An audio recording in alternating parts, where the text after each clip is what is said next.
राष्ट्र नायक की श्रेणी में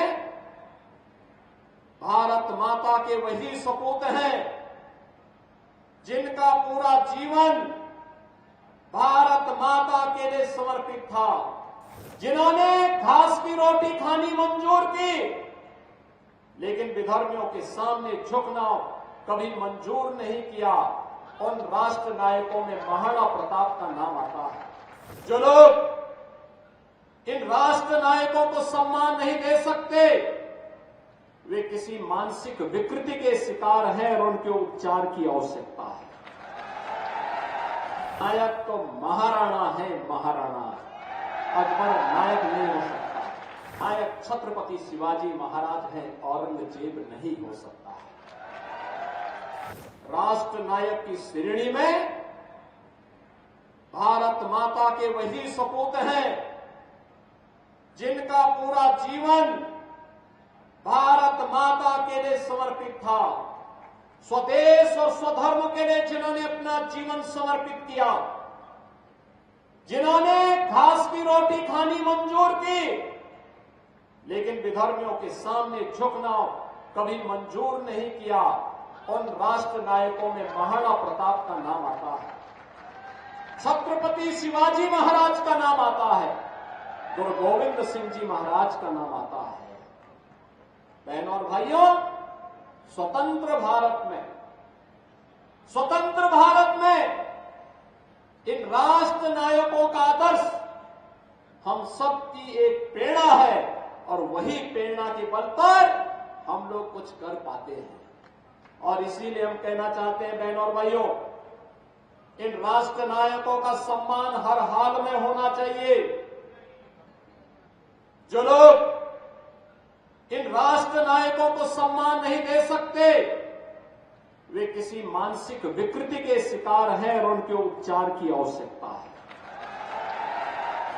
उनको व्यापक उपचार की आवश्यकता है, क्योंकि राष्ट्र नायकों का सम्मान के बगैर वर्तमान पीढ़ी आगे नहीं बढ़ सकती, उनको एक नई प्रेरणा प्राप्त नहीं हो सकती।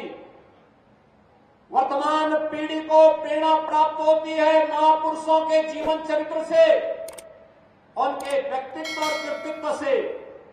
और महाराणा प्रताप ने अपने जीवन कालखंड में ही मेवाड़ राजवंश से जुड़े हुए वे सभी क्षेत्र जिन्हें कभी अकबर ने हड़पने की कुत्सित चेष्टा की थी, उन्हें वापस लेकर के अकबर को भी घुटने टेकने के लिए मजबूर कर दिया था। और इसीलिए तो हम कहते हैं कि नायक तो महाराणा है, महाराणा। अकबर नायक नहीं हो सकता। नायक छत्रपति शिवाजी महाराज हैं, जिन्होंने औरंगजेब को घुटने टेकने के लिए मजबूर किया और घुटते घुटते बेमौत मरने के लिए मजबूर कर दिया था। इसलिए नायक छत्रपति शिवाजी महाराज हैं, औरंगजेब नहीं हो सकता। बहनों और भाइयों, जो सनातन धर्म को नष्ट करने के लिए आए हो, जिन्होंने भारत की धर्म और संस्कृति को नष्ट करने का कुछ प्रयास किया हो, जिन्होंने भारत की सनातन परंपरा को रौंदने के लिए तमाम षड्यंत्र किए हो, वे भारत के राष्ट्र नायक नहीं हो सकते, कभी नहीं हो सकते, कतई नहीं हो सकते। हम राष्ट्र नायक उसको मानते हैं जिन्होंने राष्ट्र और धर्म के लिए कुछ समर्पित किया हो। महाराणा प्रताप का योगदान, छत्रपति शिवाजी महाराज का योगदान और गुरु गोविंद सिंह जी महाराज का योगदान इस दिशा में अविस्मरणीय है। आने वाली पीढ़ी के लिए, वर्तमान पीढ़ी के साथ साथ आने वाली पीढ़ी के लिए सदैव प्रेरणा का एक नया स्रोत बना रहे।